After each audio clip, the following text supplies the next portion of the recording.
सत्यमेव जयते दिखने वाले सारे दर्शकों का राम राम। आज पहुंचे हैं दमतान गांव में। पूरे घटना हो गई थी। सुरेश जिसके भाई का नाम है, बिजली कर्मचारी उसके घर आए थे और उसको इतना प्रेशराइज करा गया कि उसने आत्महत्या करने पर मजबूर करा गया। आत्महत्या उसने कर ली थी। उसके दो माँ बाप हैं जो आँखों से अंधे हैं। एक उसका छोटा लड़का है, बीवी है नहीं। तो उसने प्रशासन ने या बिजली कर्मी ने इतना प्रेशर डाला उसके ऊपर कि उसको इतना मजबूर कर दिया कि उसने आत्महत्या करनी पड़ी। क्या कारण है, अब तक की मीटिंग चली, उसके बारे में बात करांगे। एक बार दिखा दे, पूरा रोड जाम कर रखा है। तो दमतान गांव का ये दृश्य है। यहाँ पूरी संख्या में लोग भी आ रहे हैं, दूसरे आस पास के गांव के लोग भी जुड़ रहे हैं। ये पूरा दमतान का जो मेन रोड है वो ब्लॉक कर रखा है। बात करांगे। प्रधान जी हैं, प्रधान जी अपना परिचय दो। मैं करमवीर नैन जनौदा कला जी सर। अच्छा, किस तरह की घटना हुई थी कि अब तक इस पर डिसीजन लिया जा चुका है? प्रशासन आया कि नहीं आया है? क्या प्रशासन ने कोई अपनी मांग मानी है, ना मानी है? और क्या आगे अपना वो उसका डिसीजन रहेगा कि आप फैसला लेवाएंगे इस आंदोलन में आगे चलने खातर भाई ने न्याय दिया?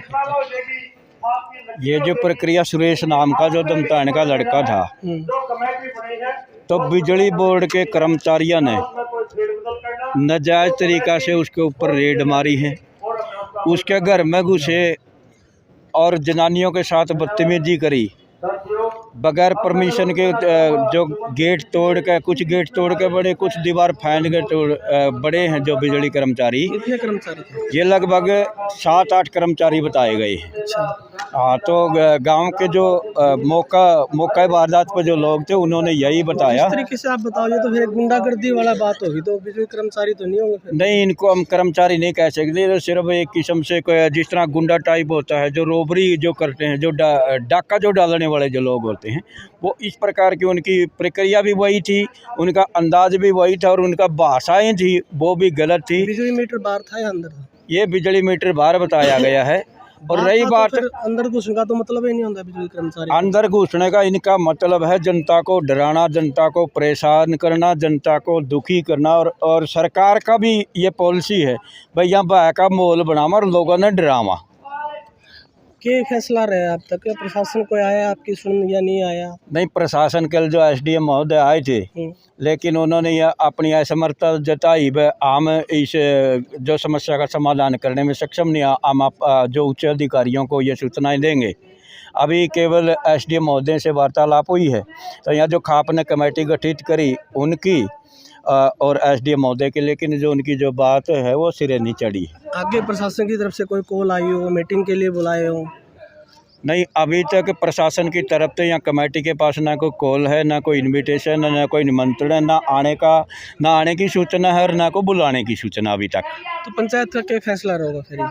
पर पंचायत का तो यही फैसला है, जब तक वो जो बिजली जो कर्मचारी हैं उनके ऊपर केस नहीं बनता, और जब तक वो जो पुलिस वाले हैं जिन्होंने यहाँ के जो धमकी दी है मारने की, केस बनाने की, और उन पुलिस अधिकारियों के ऊपर भी केस नहीं बनता है, तब तक ये आंदोलन जारी रहेगा। और उस व्यक्ति की जो हत्या हुई, उसका एक छोटा सा बच्चा 7 साल का, उसकी परवरिश कौन करेगा?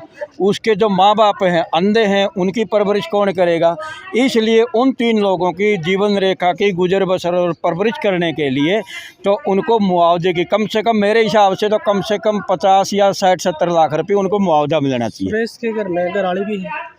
नहीं, उनकी जो घरआली की जो पहले ही जो डेथ हो चुकी है, तो इसीलिए किस्म से जो अकेला पालन पोषण कर रहा था लड़का और उसके अंधे माँ बाप। हाँ बिल्कुल, सुरेश जी अकेले पालन पोषण कर रहे थे उस बच्चे की भी और अपने बूढ़े माँ बाप की भी। अभी कमेटी की तरफ से कोई फैसला आया हो, आगे का कोई प्रोग्राम तैयार हो? नहीं, प्रोग्राम अभी रूपरेखा बनेगी, कमेटी बनेगी। जे अंधी गूंगी बहरी सरकार जो इतना अहंकार में डूब रही है, अगर लोगों की सुनवाई नहीं होगी तो हम इस आंदोलन को और बड़ा कर देंगे। हरियाणा प्रदेश के अंदर भिन्न भिन्न स्थानों के ऊपर रोड जाम भी किया जा सकता है, रेल रोको आंदोलन भी किया जा सकता है, और भी कोई सख्त कदम उठाए जा सकते हैं कमेटी के द्वारा। अभी 3 बजे के बाद एक कमेटी होगी, वो विचार विमर्श करेगी आगे की जो मैनेजमेंट है वो कैसे चलाई जाए। ठीक है प्रधान जी, बता 3 बजे इसके बारे में कमेटी फैसला लेगी कि आगे की रूपरेखा क्या तैयार होगी।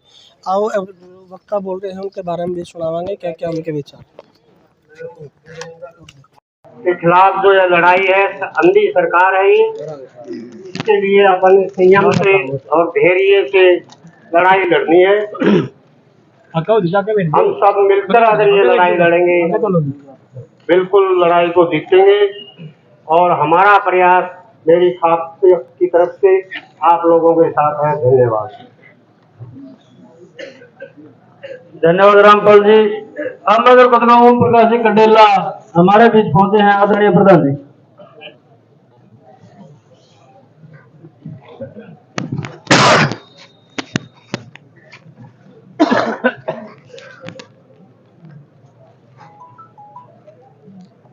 सबसे पहले इस दिवंगत आत्मा को श्रद्धांजलि देते हुए कंडेला खाप की तरफ से और सभी सारे हरियाणा में दूर दराज से आज सभी खापे, सभी संगठन, बुजुर्गों, नौजवान साथियों और गंगा जैसी पवित्र मेरी माता और बहनें, साथियों, जब ये पता लगा कि दमताल में बिजली बोर्ड वाला ने ऐसे किया, आत्मा कांप गई। और हम आप सभी से यही कहते हैं कि एकजुट होकर हम सब इसका मुकाबला करेंगे। और कंडेला खाप की तरफ से आपको तन से, मन से और धन से समर्थन होगा। जहां भी अड़ाओगे, जिस मोर्चे पर अड़ाओगे, उसी मोर्चे पर हम अड़ेंगे। साथियों, देखिए, जितने टाइम तक इस भाई को इंसाफ नहीं मिलेगा, क्यों? इसके दादा दादी हैं और बहुत बूढ़े हैं, और ये बच्चा भी 8-7 साल का बताया है। सरकार को इसकी तरफ पूरा इंसाफ देकर और उचित मुआवजे की मांग करते हैं।